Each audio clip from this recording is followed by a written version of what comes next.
The text came at exactly 6:47 p.m. while I was setting the table for 3. Helping Dad with his tax papers will be late. Start dinner without me. Lena.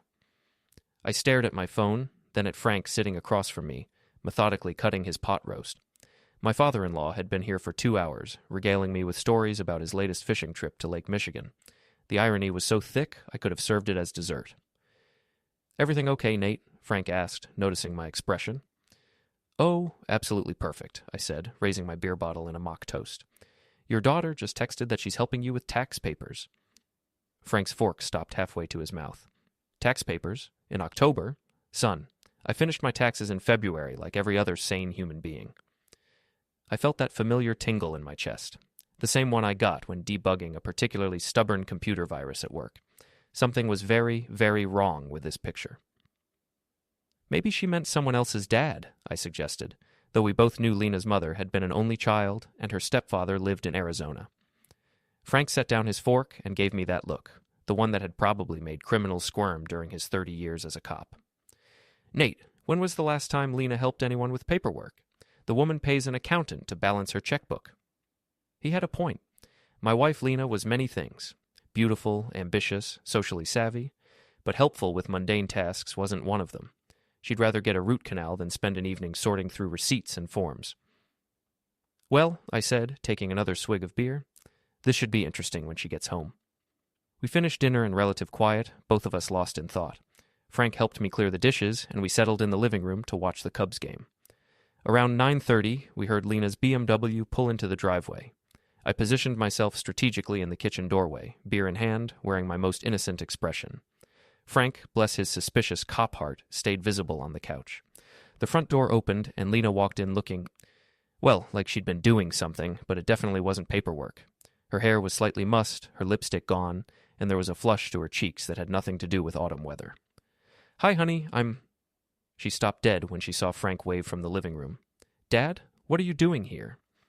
The silence stretched like taffy. I could practically hear the gears grinding in her head, trying to calculate her way out of this. "That was fast," I said, my voice dripping with false cheer. "Done with those tax papers already?" "Tax papers?" Frank called out. "What tax papers, sweetheart?" Lena's face went through several interesting color changes, pale to pink, to red, to a sickly green. There was a mix-up. I meant Mrs. Patterson next door.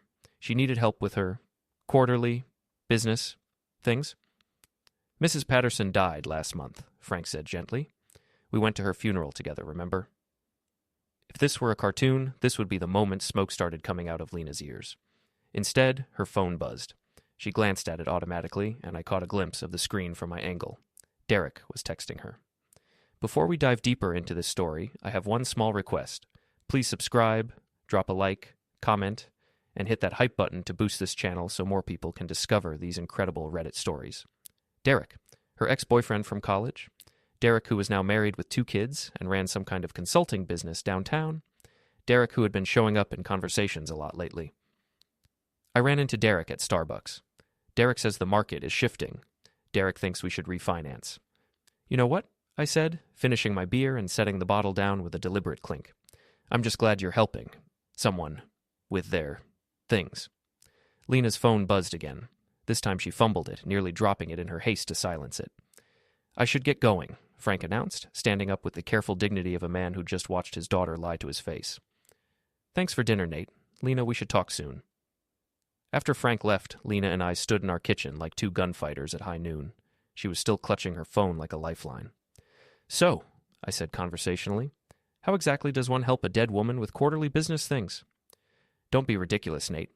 I misspoke. I was at the office working on the Henderson property files." "At 9:30 on a Thursday night? The market is competitive. You wouldn't understand." There it was, the subtle dig at my blue-collar IT job, the implication that I was too simple to grasp the complexities of her important real estate career. Normally, this would have stung. Tonight, it just made me curious. My phone rang. The caller ID showed Mickey's Gym. "Nate, it's Coach Martinez," came the gravelly voice of my old boxing trainer. "Listen, I was driving past the Riverview Inn earlier, and I could have sworn I saw Lena's car in the parking lot, with some guy, tall, dark hair, fancy suit. Thought you should know." I looked at Lena, who had gone very still. "Thanks, Coach. I appreciate the heads up. When I hung up, Lena was staring at me with something that might have been panic. Who was that? Just Coach Martinez, I said. Apparently you've been spotted around town with someone who isn't me, or your dead neighbor, or your father. The kitchen felt smaller suddenly, charged with the kind of tension that precedes either a confession or a bigger lie. Nate, I can explain. Oh, I'm sure you can. You're very creative. But here's the thing, Lena. Maybe I should thank you for being so bad at cheating. It's going to make this so much more interesting. The next morning, I called in sick to work. Not entirely a lie. I was sick, just not with anything antibiotics could cure. I was sick of being played for a fool. While Lena went through her morning routine with elaborate normalcy, I made coffee and planned my day. She kissed my cheek before leaving, the same perfunctory peck she'd given me for months. How had I not noticed how mechanical it had become? Working late again tonight, she announced, not quite meeting my eyes. The Henderson deal is heating up. I'm sure it is, I replied. After she left, I sat in my kitchen and considered my options. I could confront her directly, but that would just make her more careful. I could hire a private investigator, but that felt like overkill. Or I could do what I did best, gather information methodically and systematically. I called Arjun, my buddy from tech school who now ran his own computer repair business. Arjun, I need a favor. Can you meet me at your place? And bring your laptop. Dude, what's wrong? You sound weird. I think Lena's cheating on me and I need help proving it. Silence. Then, I'll put on coffee. Arjun's home office looked like a computer graveyard had exploded in a Radio Shack. Cables snaked everywhere, multiple monitors glowed, and the air hummed with the white noise of cooling fans. Okay, he said, settling into his chair with the focused intensity of a surgeon. What do we know? I told him about the text, Frank's visit, and Coach Martinez's call. Arjun nodded, his fingers already flying over the keyboard. First things first. Do you have access to your phone plan's family account? Yeah, we're both on my plan. Perfect. We can see location data, call logs, text frequency. It's all legal since you're the account holder. 20 minutes later, we had our answer. Lena's phone had been at the Riverview Inn from 5:30 to 9:15 the previous evening. But more interesting was the pattern we found going back weeks, regular stops at an address downtown that turned out to be a luxury condo building. That's where Derek lives, I said, recognizing the address from a Christmas party invitation Lena had shown me months ago. Derek? Her ex-boyfriend. Married, 2 kids, very successful, very smug. Arjun pulled up property records. Derek Ashford, Unit 12B. Bought it 3 years ago for $400,000. Nice place? How often has she been there? More typing? Tuesday and Thursday afternoons, pretty consistently for the past 2 months, always for about 2 hours. I felt something cold settle in my stomach. This wasn't a recent impulse or a moment of weakness. This was a pattern, a routine, a relationship. What do you want to do with this information? Arjun asked gently. I want more of it. We spent the next hour setting up a more comprehensive surveillance system. Nothing illegal, just making use of the digital breadcrumbs people leave everywhere. Find my phone locations, credit card statements I had access to, even social media posts with geotagging. Be careful, man, Arjun warned as I prepared to leave. This kind of thing can consume you. It already has. That afternoon, I decided to do some old-fashioned reconnaissance. I parked across the street from Derek's building and waited. At 2:47 p.m., Lena's BMW pulled into the visitor parking. She sat in the car for a moment, checking her appearance in the mirror, then walked into the building with the confidence of someone who'd made this trip many times before. My phone buzzed with a text from her. Showing properties all afternoon. Might grab dinner with clients. Don't wait up. The brazenness of it was almost impressive. She was literally texting me lies while walking into her lover's building. I waited. At 4:52 p.m., she emerged, followed by a tall man in an expensive suit. Even from across the street, I recognized Derek's arrogant posture. They stood close together by her car, and he kissed her. Not a friendly peck, but the kind of kiss that made my hands clench on the steering wheel. Then Derek did something that made my blood run cold. He laughed and patted her stomach in a gesture that looked almost proprietary, protective, like he was claiming something. I followed Lena from a distance as she drove to her real estate office. She went inside, stayed for exactly 20 minutes, just long enough to grab some files and establish an alibi, then drove to Romano's, an upscale Italian place downtown. My phone buzzed. Client dinner running long. Don't wait up. Through the restaurant window, I watched her have dinner alone, occasionally checking her phone and smiling at whatever messages she was receiving. The performance was flawless. If anyone saw her, they'd confirm she was indeed having a business dinner. The fact that her client was invisible was just a detail. I drove home and poured myself 3 fingers of bourbon. Then I called Coach Martinez. "Coach, it's Nate. You still hold those poker games on Friday nights?" "Every week. Why?" "I need to talk to some people who might have seen things around town." "Nate, you sure you want to go down this road?" "I'm already on it, Coach. I just need to know how far it goes." Friday night at Mickey's gym was like a support group for middle-aged men who'd been kicked in the teeth by life. The poker table in the back office hosted a rotating cast of divorced guys, widowers, and men like me who were beginning to suspect they should be in one of those first 2 categories. "Lena's stepping out on you?" asked Big Jim, a trucker whose wife had cleaned out their bank account and moved to Florida with her yoga instructor. "Looks that way." "With who?" "Derek Ashford, runs some consulting firm downtown." The reaction around the table was immediate and telling. Grimaces, headshakes, a few muttered curses. "That asshole," said Tommy, who worked construction. "His company's been underbidding every job in the city. Heard he's got some kind of inside track with the planning commission." "His wife's a piece of work, too," added Pete, who owned a small plumbing business. "Miranda something, real estate lawyer. Cold as ice, but smart as hell." This was interesting. "You know her?" "She handled my divorce from Karen. Ruthless doesn't begin to cover it. If Derek's cheating on her, he's dumber than he looks." An idea began forming in the back of my mind. A terrible, wonderful, completely insane idea. "Pete, you still have Miranda's contact information?" "Yeah. Why?" "Because I think Derek's wife deserves to know what her husband does on Tuesday and Thursday afternoons." The table went quiet. Then Big Jim started to smile. "Now that," he said, "sounds like the beginning of a beautiful revenge." Lena's birthday was coming up in 2 weeks, October 28th. She'd been planning some kind of celebration, though she'd been vague about the details. Now I understood why. Hard to plan a party when you're juggling a husband and a boyfriend. "I was thinking something small," she said over breakfast Monday morning. "Maybe rent that place by the lake, just close friends." "Sounds perfect. Should I invite your dad?" A flicker of something, guilt, annoyance, crossed her face. "Of course." "What about Derek and Miranda? You've been talking about them a lot lately." If she'd been drinking coffee, she would have choked on it. Instead, she just went very still. "Derek? Your friend from college. You mentioned running into him around town." "Oh, right. I don't think they'd be interested." "Why don't you let them decide? I'll give them a call." The look of pure panic that crossed her face was almost worth the months of lies. "That's not necessary, Nate. I barely know them anymore." "Really? That's funny, because your phone seems to know Derek pretty well." We stared at each other across the breakfast table. The mask was slipping, and we both knew it. "What's that supposed to mean?"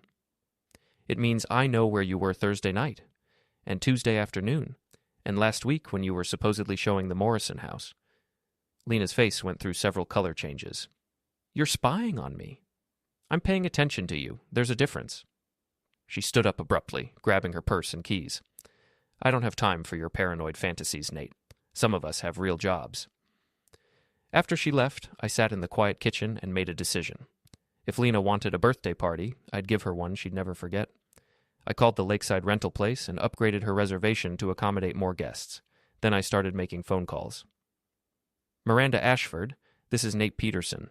I'm married to Lena, who I believe knows your husband Derek." "Oh?" Her voice was cool, professional. "Yes, Derek mentioned her. I'm calling because Lena's having a birthday party next Saturday, and she specifically asked me to invite you both. Something about wanting to reconnect with old friends." There was a pause. "That's unexpected. Derek didn't mention they were particularly close." "You know how it is with old college friendships. They have a way of rekindling unexpectedly." Another pause, longer this time. "What time?" 7 p.m. It's at the Sunset Point Pavilion by the lake. Should be a lovely evening." "We'll be there." The tone in her voice suggested she suspected something was off, but couldn't quite put her finger on what. Perfect. Next, I called Frank. "Hey, can you do me a favor? Can you invite some of your old cop buddies to Lena's party? The more the merrier." "Sure, son. Everything okay?" "It will be." By Wednesday, I had confirmation from 15 people, including several Lena didn't know were coming. The guest list was shaping up nicely.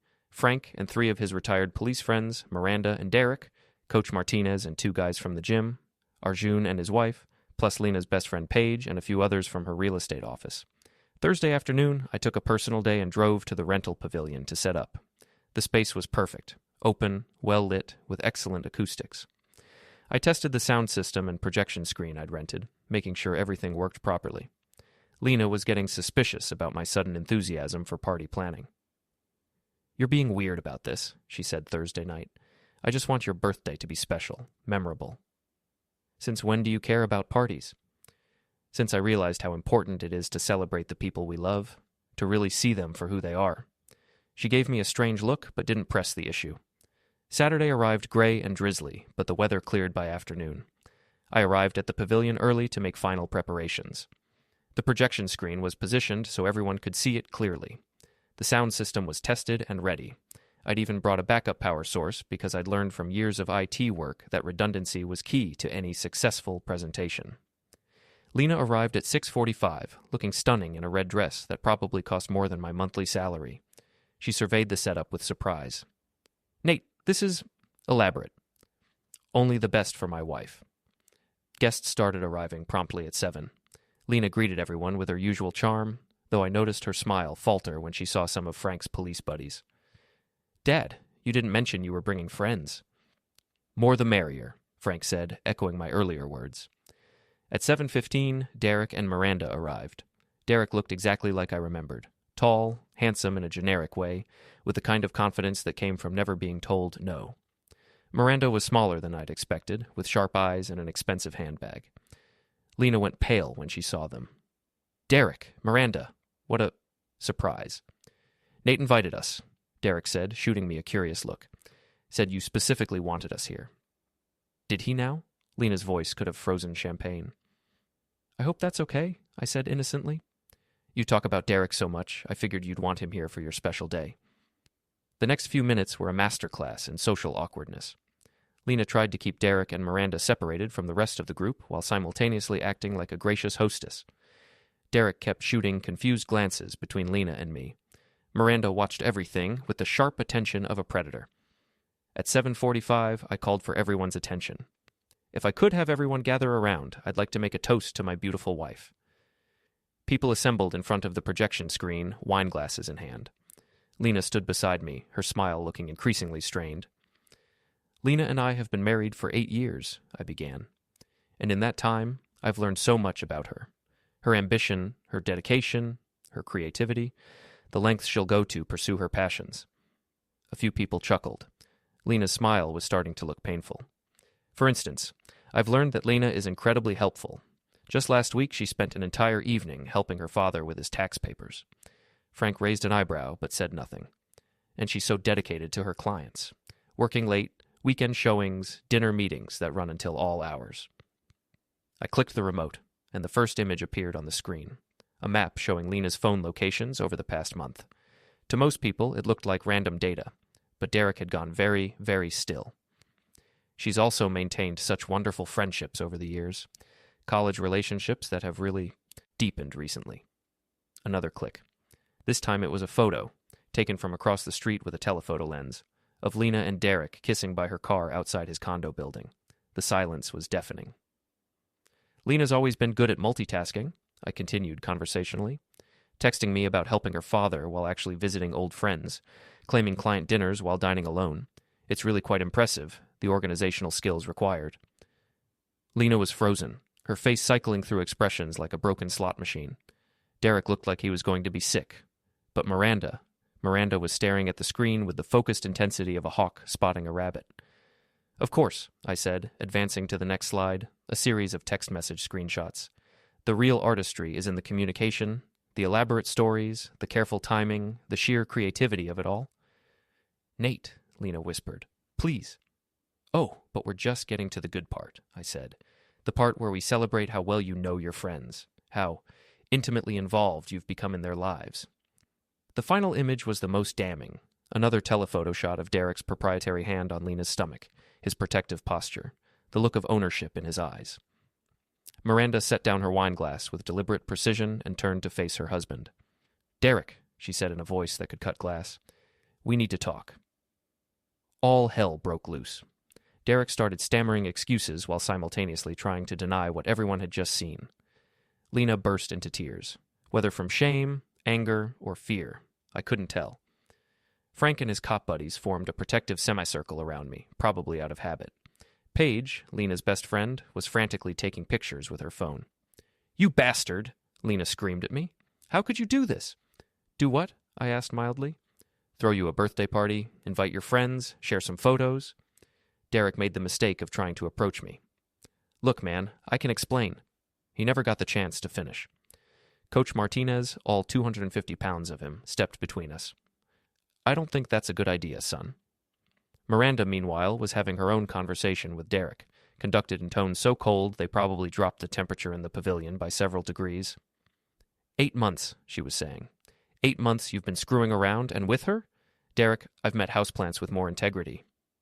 Miranda, please, it's not what it looks like.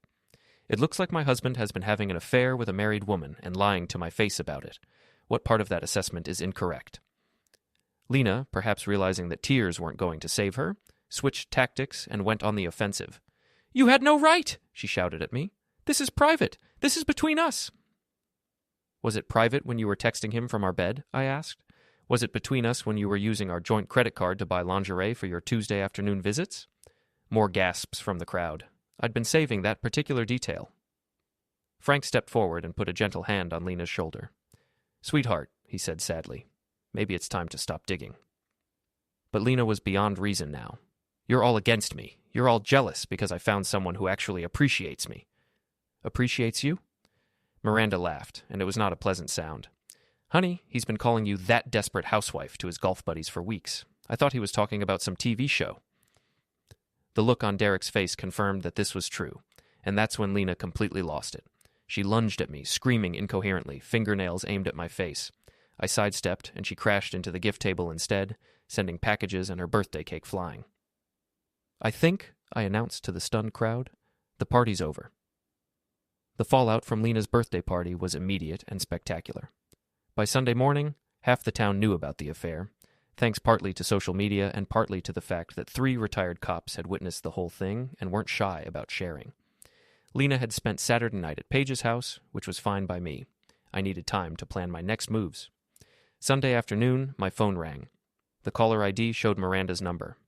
"We need to talk," she said without preamble. I figured. "Rossetti's Diner, 1 hour. Come alone." Rossetti's was the kind of place where the coffee was strong, the pie was homemade, and the booths were high enough to provide privacy for sensitive conversations. Miranda was already there when I arrived, sitting in the back corner with a cup of coffee and a legal pad. She looked up as I approached. "Sit." I sat. "That was quite a show last night," she said. "I thought it went well." "How long have you known?" "Officially? About a week." "Unofficially?" "I've been suspicious for months." She nodded. "Derek's been acting strange since summer. New clothes, new cologne, working late, taking calls in the garage. I'm a divorce attorney, Mr. Peterson. I know the signs." "Why didn't you confront him?" "Because I wanted proof, and because I wanted to understand the scope of the betrayal before I acted." She tapped her pen against the legal pad. "Your little presentation answered both questions." We sat in silence for a moment. 2 people whose spouses had blown up their lives for a few months of sneaking around. "What do you want?" I asked. "I want them to understand that actions have consequences. Real, lasting, devastating consequences." There was something in her tone that made me pay attention. This wasn't just anger talking, this was strategy. "What did you have in mind?" She opened her legal pad and showed me a list written in neat handwriting. "Derek thinks he's untouchable because his business is successful and his reputation is solid. He's wrong." The list was comprehensive and brutal. Professional contacts who should know about Derek's character, business relationships that could be damaged by scandal, social connections that would dry up once word spread. "And your wife," Miranda continued, "works in real estate, correct? An industry built entirely on trust and reputation?" I was beginning to see where this was going. "You want to destroy their careers." "I want to destroy their ability to continue hurting people with impunity. Derek's been cheating on me for years. Your wife is just the latest. And from what I observed last night, she's not exactly a victim here." She had a point. Lena had pursued this affair with the same ruthless efficiency she brought to her real estate deals. What's my role in this? You know your wife's business better than I do. Her clients, her colleagues, her vulnerabilities. Miranda's smile was sharp enough to cut paper. I provide the legal expertise and professional contacts. You provide the inside information. It was a devil's bargain, but then again, I was feeling pretty devilish. When do we start? We already have. Monday morning, I called in sick again and drove to Miranda's law office. She'd been busy over the weekend. Her conference table was covered with documents, printouts, and photographs. Derek's consulting firm has contracts with 3 major developers in the city, she began without preamble. All of those contracts have morality clauses. If his personal conduct reflects poorly on their companies, they can terminate him immediately. How do we make sure they know about his personal conduct? Anonymous tips to the right people, photos sent to the right email addresses. Sometimes the truth just needs a little help finding its way to the surface. We spent the morning crafting a campaign that would systematically dismantle Derek's professional reputation. Nothing illegal, nothing that could be traced back to us, but comprehensive and devastating. What about Lena? I asked. Real estate is trickier. She's an independent contractor, so there's no employer to notify. But her business depends on referrals and reputation. Her biggest client is the Henderson family. They're selling a $2 million property.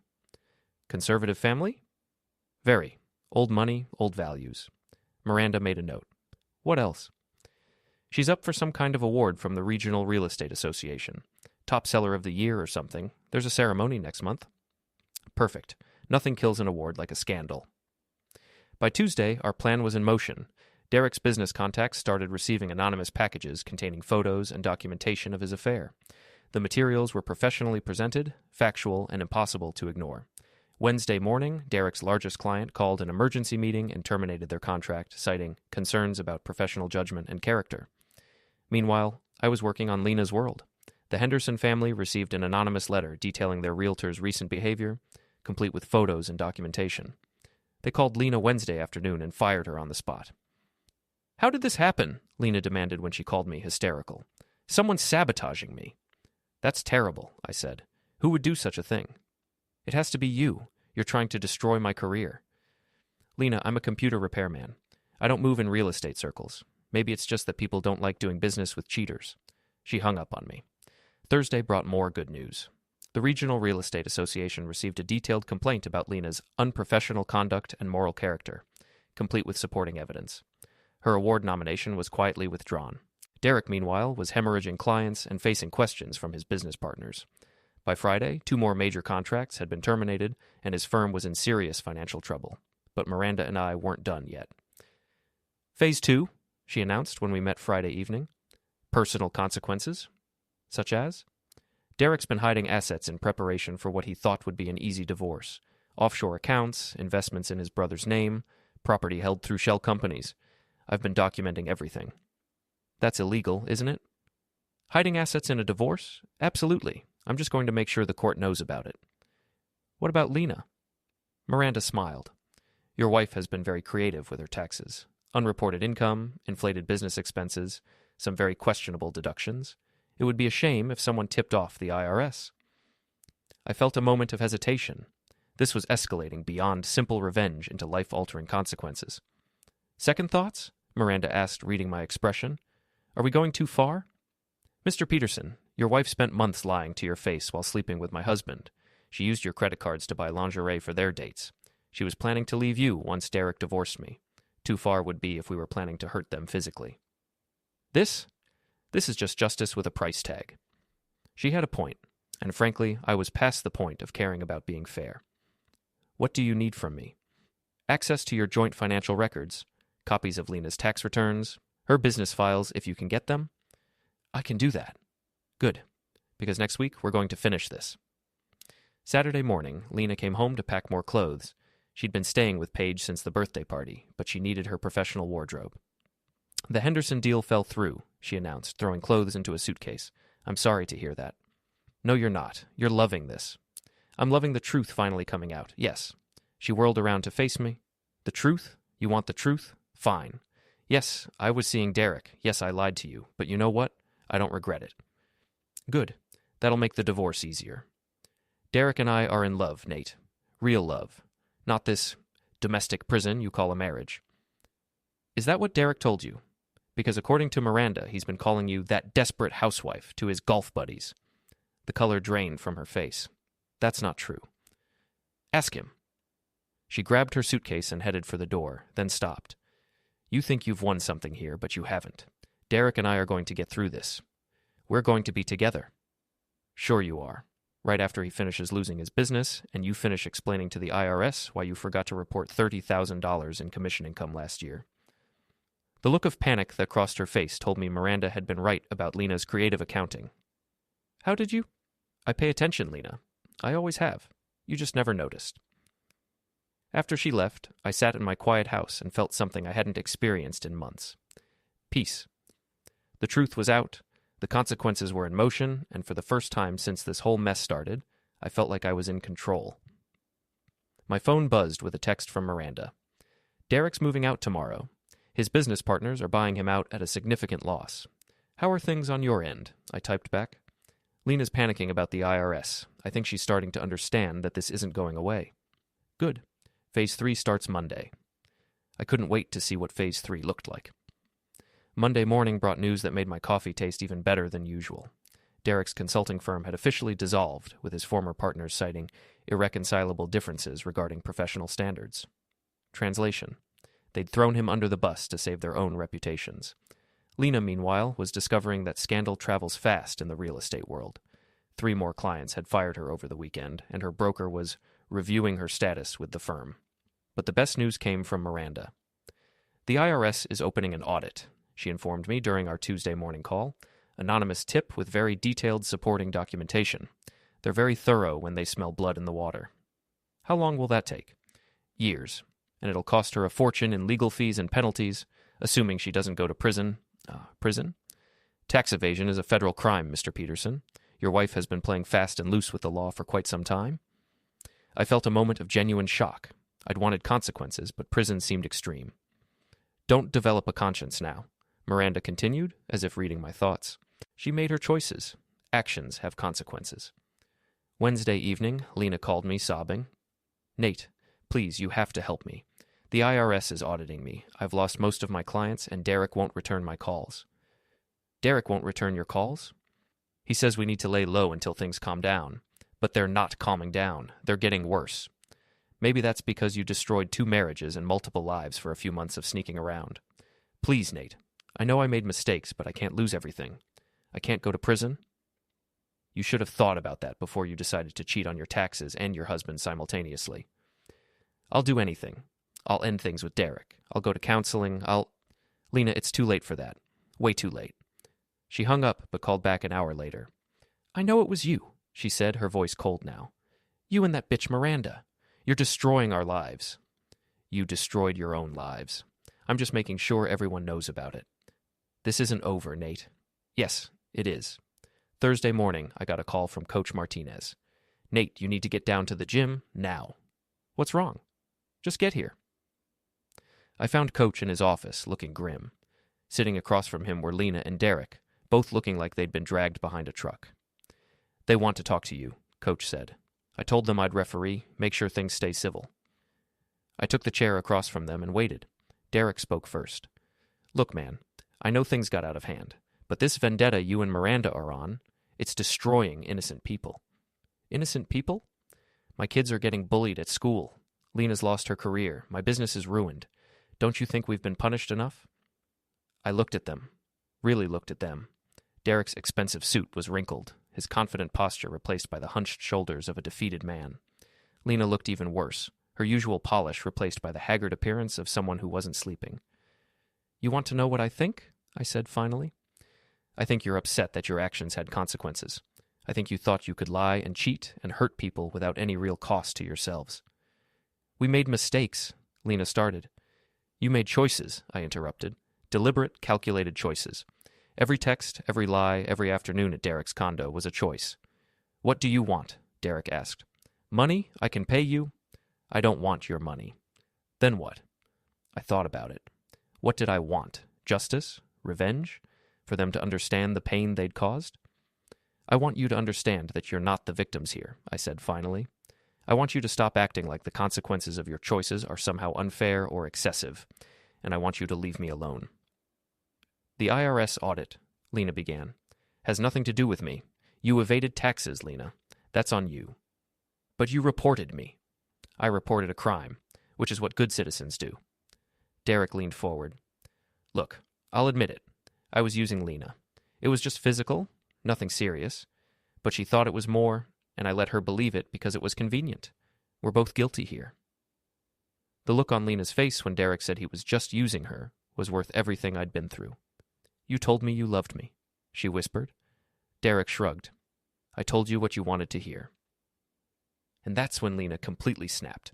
She launched herself at Derek, screaming and clawing. He fell backward off his chair, and she followed him down, pummeling him with her fists.